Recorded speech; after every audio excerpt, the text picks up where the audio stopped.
प्रिय विद्यार्थियों, आइए पढ़ते हैं उत्तर प्रदेश माध्यमिक शिक्षा परिषद प्रयागराज के कक्षा 10 के संस्कृत विषय के अंतर्गत व्याकरण खंड में वाच्य परिवर्तन। वास्तव में यह वीडियो हमारे एक विद्यार्थी की कठिनाई स्तर को देखते हुए बनाया जा रहा है। सचिन राव ने कहा कि हमारा वाच्य परिवर्तन गलत होता जा रहा है, इसी में मुझे संदेह है। तो आज ख़ास तौर से ऐसे संदेह करने वाले विद्यार्थियों के लिए इसको बनाया जा रहा है। आइए पढ़ते हैं समय की बचत करते हुए। वैसे पुरानी बात दोहराते हैं, इस वीडियो को अधिक से अधिक विद्यार्थियों तक पहुंचाने का प्रयास कीजिएगा, क्योंकि वाच्य परिवर्तन वास्तव में थोड़ा सा कठिन सा लगता है। इसकी प्रक्रिया एकदम समझिए कि एक भी स्टेप को भूल जाने के बाद भटकती सी नज़र आती है। चलिए छोड़िए, पढ़ते हैं। सबसे पहले समझिए वाच्य क्या है। तो ध्यान दीजिए, लिखा हुआ है किसी बात को कहने का जो ढंग होता है, जो तरीका होता है, उसे हम वाच्य कहते हैं। ध्यान दीजिएगा, अब तरीका क्या है भाई? हर तरीके से हर व्यक्ति तो नहीं बोलता ना। कहने का मतलब ये हुआ कि संस्कृत व्याकरण के अनुसार अपनी बात को संस्कृत में कहने के लिए जिस विधि या शैली को हम प्रयोग में लाते हैं उसे ही वाच्य कहते हैं। अब समझिएगा, कुल मिलाकर के वाक्य का ही एक व्यवस्थित रूप वाच्य कहलाता है। संस्कृत में 3 प्रकार के वाच्य होते हैं, मुख्यतः 3 ही होते हैं, और बहुत अधिक वर्गीकरण करें तो 4 हो जाएंगे, लेकिन 3 ही होते हैं। तो अब ये 3 हैं, कर्तृवाच्य, कर्मवाच्य और भाववाच्य। अब ये बनते कैसे हैं, तो इसे जानने के लिए आपको 2 प्रकार की क्रियाओं का ज्ञान होना जरूरी है। पहला, सकर्मक क्रिया, और एक है अकर्मक क्रिया। तो आप इन क्रिया के 2 भेद हैं, इनको जानिएगा। ऐसी क्रिया, ऐसी धातु जिसका कोई कर्म होता है उसे हम सकर्मक कहते हैं, और जिसमें कर्म नहीं होता उस क्रिया को हम अकर्मक कहते हैं। अब कैसे जान पाएंगे सकर्मक है कि अकर्मक है? तो एक तरीका सरल सा है। क्रिया के साथ जो वाक्य बना हुआ है उसमें जब हम प्रश्नवाचक क्या शब्द प्रयोग करके उसको प्रश्न का रूप देते हैं, यदि उत्तर मिलता है तो वो सकर्मक है, और यदि उत्तर नहीं मिलता तो वो अकर्मक है। उदाहरण से ज़्यादा समझ में आएगा। जैसे समझिएगा, राम जाता है, ये हिंदी वाक्य है, रामः गच्छति। अब समझिएगा, जाता है, पूछा जाए क्या जाता है तो कुछ नहीं बता पाएंगे। कहाँ की बात मत कीजिएगा, क्या की बात कर रहे हैं, तो उत्तर नहीं मिलेगा। लेकिन अगर यही कहें कि राम खाता है, तो यदि प्रश्न लगा दें कि क्या खाता है, तो कुछ ना कुछ तो बताना पड़ेगा, ना कोई उत्तर आएगा। भोजन करता है, खाना खाता है, या फल खाता है, समझ गए ना। तो यदि क्रिया के साथ क्या जोड़ने से हम प्रश्नवाचक वाक्य का उत्तर पाते हैं तो वो सकर्मक है, और यदि नहीं पाते हैं तो अकर्मक है। चलिए छोड़िए, इन दोनों बातों को यहीं छोड़ देते हैं। अब वाच्य की बात समझते हैं। सरल तरीका यही है, कर्तृवाच्य समझिएगा।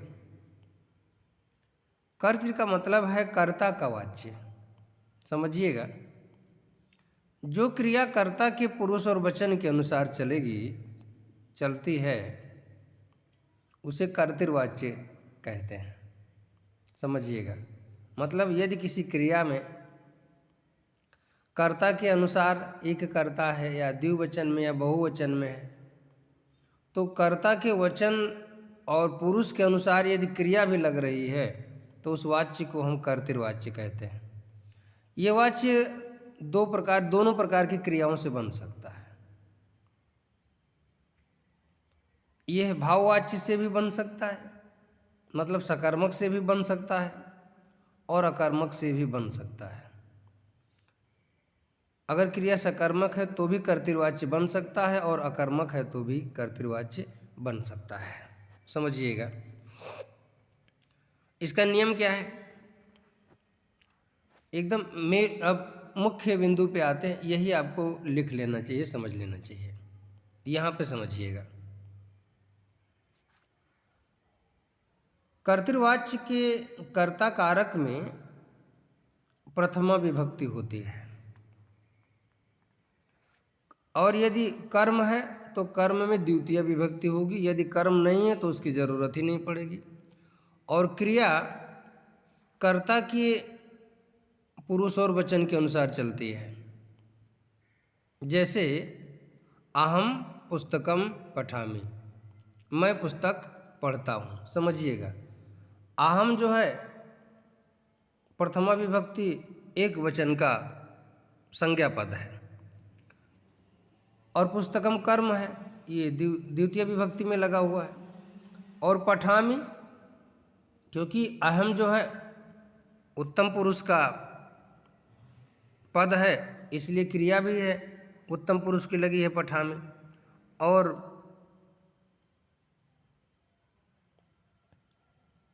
एक वचन में है कर्ता तो क्रिया भी एक वचन में है।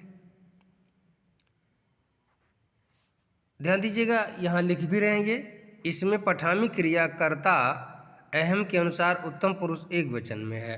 तो ऐसी क्रिया जहाँ पे मिलेगी, अब बहुवचन होता जैसे रामा गच्छति, ये अकर्मक क्रिया से बना हुआ पद है। रामा गच्छति, इस वाक्य को समझिए, यहाँ पे राम अकेला जा रहा है, कोई साथ में तो नहीं जा रहा है, इसलिए रामा प्रथमा एक वचन का पद है तो गच्छति भी एक वचन की है, क्योंकि वो प्रथम पुरुष में है तो वो भी प्रथम पुरुष में है। बात समझिएगा। अब हम यह समझ लें कि जब कोई वाक्य है, कोई वाच्य आया है परीक्षा में, तो पहले ये देखें, ये पता लगाना होगा, आपको पहचानना पड़ेगा कि आया हुआ जो वाक्य है वो किस वाच्य के अंतर्गत आता है। तो यदि कर्तृवाच्य आता है तो ऐसे ही आपको मिलेगा। अब कर्मवाच्य को समझ लेते हैं। कर्मवाच्य केवल सकर्मक क्रियापदों से बनता है, दिमाग में बैठा लीजिएगा। और इसकी जो मूल धातु होती है, उस धातु में यक प्रत्यय लगा करके आत्मनेय पद में इसका रूप चलाया जाता है, जो हम लास्ट में आपको दिखाएंगे। इसमें दिखाया गया है, जैसे यहाँ पर पठ धातु है ना, तो यदि इसमें पठ में यक जोड़ेंगे तो यक का जो है लुप्त हो जाएगा, तो बनेगा पठ्य, और प्रथम पुरुष एक वचन की क्रिया में रूप बनेगा पठ्यते, पठ्यते, पठ्यन्ते, ऐसे एक वचन द्विवचन करके चलता है। पीछे दिया हुआ है, दिखा देते हैं आपको, यहाँ पे देखिएगा, लास्ट में आपकी किताब में दिया, देखिए, पठ्यते पठ्यते पठ्यन्ते, पठ्य से पठ्यते पठ्यद्वय, पठ्य पठ्या वही पठ्या में है। बाकी सभी लकारों के यहाँ पे दिए गए हैं। आवश्यकता अनुसार सबसे ज़्यादा काम आपका लट लकार से ही चल जाएगा, लेकिन याद तो सब होना चाहिए। चलिए, तो क्रिया तो यक प्रत्यय पूर्वक बनती आत्मनेय पद में चलेगी और हमेशा सकर्मक ही होगी। अब नियम इसका समझना है। इसको कर्मवाच्य क्यों कहते हैं? क्योंकि इसमें क्रिया का निर्धारण कर्म के अनुसार होता है। कर्म एक वचन में है तो क्रिया भी एक वचन में होगी, जिस पुरुष वचन में होगी उसमें ही उसको रहना है। अगर बहुवचन में कर्म है तो क्रिया भी बहुवचन में हो जाएगी। कर्ता चाहे एक हो चाहे जितने भी हो, कर्म के अनुसार क्रिया का जहाँ प्रयोग होता है उसे हम कर्मवाच्य कहते हैं, सरल शब्दों में समझिएगा। जब सकर्मक धातुओं का कर्ता तृतीय विभक्ति में और कर्म प्रथमा विभक्ति में हो तथा क्रिया का पुरुष व वचन इसी प्रथमांत कर्म के अनुसार हो, तब कर्मवाच्य होता है। बात कम समझ में आई होगी, ऐसे समझिए, इसको ऐसे लिख लीजिएगा तो समझ में आ जाएगा। कर्मवाच्य के कर्ता कारक में तृतीया विभक्ति और कर्म कारक में प्रथमा विभक्ति होती है और क्रिया में पुरुष और वचन का प्रयोग कर्म के पुरुष और वचन के अनुसार होता है। यही इसका नियम है। जैसे मैं ग्रंथ पढ़ता हूँ, हिंदी शब्द है। अब ये हिंदी वाक्य है, इसको कर्मवाच्य में है इसलिए लिखा है। अब अहम का तृतीया बन रहा है मया और ग्रंथा पद प्रथमा विभक्ति का है ग्रंथः। पठ्यते ये क्रिया है यक धातु पूर्वक, तो क्योंकि ग्रंथ एक वचन में है, प्रथम पुरुष का है, इसलिए पठ्यते भी वैसे ही लगा हुआ है। तो मया ग्रंथा पठ्यते। अब यदि ग्रंथ दो होते, यह ग्रंथ ही कर्म है, मया ये आपका कर्ता कारक हुआ, तृतीय विभक्ति एक वचन, ग्रंथा प्रथमा विभक्ति एक वचन और पठ्यते प्रथम पुरुष एक वचन की क्रिया है, आत्मनेपद में है। अब समझिएगा, यदि ये ग्रंथ बढ़ जाए यानी इसकी संख्या बढ़ती है तो क्रिया कैसे प्रभावित होती है देख लीजिएगा। कर्ता वैसे ही रहने देते हैं। मया ग्रंथौ पठ्येते, देखिए बदल गया, ग्रंथ द्विवचन में रखे तो क्रिया भी द्विवचन में हो गई। मया ग्रंथाः पठ्यन्ते, देखिए बहुवचन में हो गया। मया ग्रंथाः पठ्यन्ते, ध्यान दीजिएगा। कर्ता चाहे जितने हो, मूल बात तो कर्म से ही होती है। जैसे अस्माभि ग्रंथा पठ्यते, ऐसा ही बोला जाएगा क्योंकि ग्रंथ के अनुसार चलना है। अब इसको समझिएगा। अब भाववाच्य की बात कर लेते हैं, किताब की शैली में कम समझ में आता है। भाववाच्य में भाव यानी क्रिया की प्रधानता होती है और यह हमेशा अकर्मक क्रियापदों से ही बनता है, इसमें कर्म बिल्कुल ही नहीं होता। बात समझिएगा। अब नियम समझ लो, क्योंकि कर्म होता नहीं तो कर्म की कोई ज़रूरत ही नहीं। कैसे बनता है ये? भाव माने क्रिया, समझिएगा। भाववाच्य के, इसे लिख लीजिएगा, भाववाच्य के कर्ता कारक में तृतीया विभक्ति होती है और कर्म नहीं होता तथा क्रिया यक प्रत्यय पूर्वक हमेशा आत्मनेपद में प्रथम पुरुष एक वचन की ही होती है। इसमें कभी भी क्रिया में कोई बदलाव नहीं होगा। कर्ता चाहे जितने बदल जाएं, लेकिन क्रिया एक ही वचन की होगी और प्रथम पुरुष की होगी, समझिएगा। जैसे रामः हसत, ये क्रिया है तो बनेगा रामेण हस्यते। अब यहाँ साहतौते एक सर्वनाम पद का प्रयोग किया गया है, तो तेन साहतौते तमतौतान तेनताभ्याम तई ऐसे रूप चलता है। तो तेन तृतीय एक वचन का पद है। हस्यते हंसा जा रहा है, वो हंस रहा है। देखिए भाववाच्य में कहा गया, यहाँ पर कर्म नहीं है। अब अगर कर्ता बदल जाए तो भी क्रिया वैसे ही रहेगी। जैसे तेन हस्यते लिखा है ना,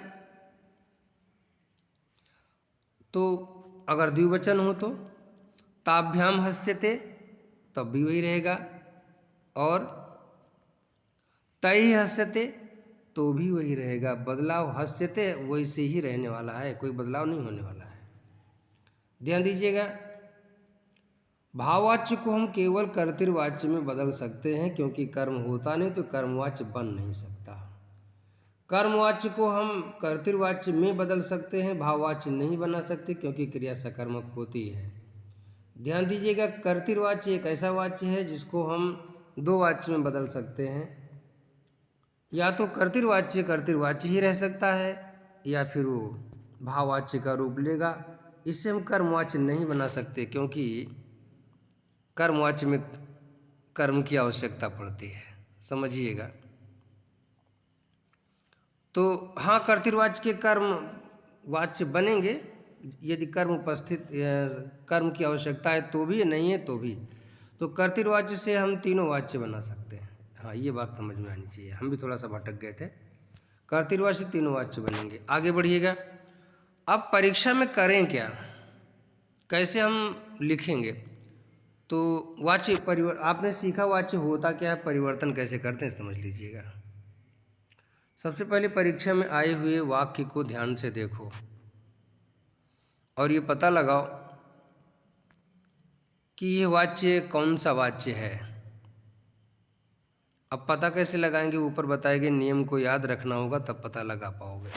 ठीक, तो पहले ये पता लगाते हैं कि वो किस वाच्य का है, फिर ये समझना होगा कि इसको हम किस वाच्य में बदल सकते हैं। जैसे यदि वो कर्तृवाच्य का है और अकर्मक है तो उसे हम केवल भाववाच्य में बदल सकते हैं। तो बस भाववाच्य का जो नियम है, कर्ता में तृतीया कर देंगे, क्रिया को यक प्रत्यय पूर्वक आत्मनेपदी धातु में बदल देंगे, बन जाएगा। अब यदि वो सकर्मक है तो उसको हम कर्मवाच्य में बदल देंगे, जो कर्मवाच्य का नियम है। कर्मवाच्य के कर्ता कारक में तृतीया, कर्म में प्रथमा और क्रिया यक प्रत्यय पूर्वक कर्म के पुरुष और वचन के अनुसार लगेगी। ठीक, अब चलते हैं भाववाच्य को समझते हैं। हाँ, कर्मवाच्य को समझते हैं। कर्मवाच्य को हम कर्तृवाच्य में बदल सकते हैं। कर्तृवाच्य का नियम आपको पता है, वही जो अभी इसके पहले बताया गया। कर्ता कारक में प्रथमा विभक्ति, कर्म कारक में द्वितीय विभक्ति और क्रिया हमेशा कर्ता के पुरुष और वचन के अनुसार लगेगी। ये इसका नियम है, तो वहाँ भी उसी हिसाब से हम बदल लेंगे। भाववाच्य की भी यही बात है। भाववाच्य आया हुआ है तो उसको हम केवल कर्तृवाच्य में बदल सकते हैं। तो कर्तृवाच्य के अनुसार उसको हम कर्ता कारक में प्रथमा विभक्ति लगा देंगे। कर्म तो होता ही नहीं है, क्रिया हम कर्ता के अनुसार लगा देंगे। वो आत्मनेपद में भी हो सकती है, परस्मै पद में भी हो सकती है, क्रिया का जैसा स्वरूप होगा। ज़्यादातर परस्मै पद में ही होती है। अब ध्यान दीजिएगा कुछ और बातें हम कैसे सरलता से हल कर सकें। तो यहाँ कुछ दिया हुआ आप देखिएगा। जैसे रामः वेदम पठति, ये कर्तृवाच्य है। यहाँ रामा में प्रथमा है, वेदम में द्वितीया है, पठत क्रिया आपके सामने है। इसको अगर बदलना है तो कर्मवाच्य में बदलते समय रामा का तृतीया कर देते हैं, रामेण बनता है। वेदः प्रथमा का आ जाता है और पठ्यते एक वचन के अनुसार, वेद की संख्या के अनुसार पठ्यते क्रिया लग जाती है। बालका चंद्रम पश्यति, अब ऐसे बदलते जाओ, बालकेन चंद्रः दृश्यते। बालका गीताम पठति, बालकेन गीता पठ्यते। देखिए गीता शब्द प्रथमा विभक्त एक वचन का प्रयोग किया गया। वयम जलम पिबामा, अस्माभि जलम पीयते। ध्यान दीजिएगा, जलम पद है, कर्मवाच्य बना रहे हैं तो उसी के अनुसार क्रिया लग गई है। और पीने वाले तो बहुत हैं लेकिन कोई फर्क नहीं पड़ा है, इधर पड़ रहा है। वयम जलम पिबामा हमें बहुवचन का प्रयोग हुआ, लेकिन यह पीयते में नहीं हुआ है। क्यों? क्योंकि ये कर्मवाच्य है। आगे बढ़ते हैं। रामः पत्रम लिखत, रामेण पत्रम लिख्यते, अहम पुस्तकम पठामि, मया पुस्तकम पठ्यते। ये परीक्षा के लिए अति महत्वपूर्ण है, इसको अंडरलाइन कर लीजिएगा। मया पुस्तकम पठ्यते आ सकता है, अहम पुस्तकम पठामि 100%। और रामः वेदम, देखिए अब ये बाकी लकारों को छोड़ दीजिए, समय की कमी भी है और स्थिति वही है, लेकिन केवल लट लकार को आप दिमाग में बैठाइएगा, वो आपके काम की चीज़ है। लट लकार से ही आपका पूरा काम चल जाएगा। अब ध्यान दीजिए, इधर थोड़ा सा कर्तृवाच्य को भाववाच्य में बदला गया है, बड़ा दमदार है। और यहाँ से एक आध प्रश्न जरूर टकराएगा, समझ लीजिएगा। ध्यान दीजिए क्या क्या आ सकता है। ये कर्तृवाच्य भाववाच्य है। त्वम तिष्ठसि, त्वया स्थीयते, देखिए भाववाच्य कर्म नहीं है। सह तिष्ठति तेन स्थीयते, सह अभवत तेन अभूयत। ठीक। त्वम हस, त्वया हस्यताम, देखिए ये जो क्रिया का स्वरूप है ना, ये है आत्मनेपद के अनुसार है, इसलिए इस तरीके से दिख रहा है। अब परीक्षा में क्या आ सकता है, देखो खूब ध्यान से। सा हसती, इसका होगा तया हस्यते, इसे आप नोट कर लीजिएगा। अथवा सह हसते, अगर पुल्लिंग बनाएंगे तो तेन हस्यते। एक बात का ध्यान और रखिएगा, हाँ यहाँ श्यामा गच्छत लिखा है ना, हमने रामा गच्छत का उदाहरण दिया था ना, ये आ सकता है परीक्षा में। अब जब इसको हम बनाएंगे भाववाच्य तो बनेगा श्यामेन या श्यामेण गम्यते।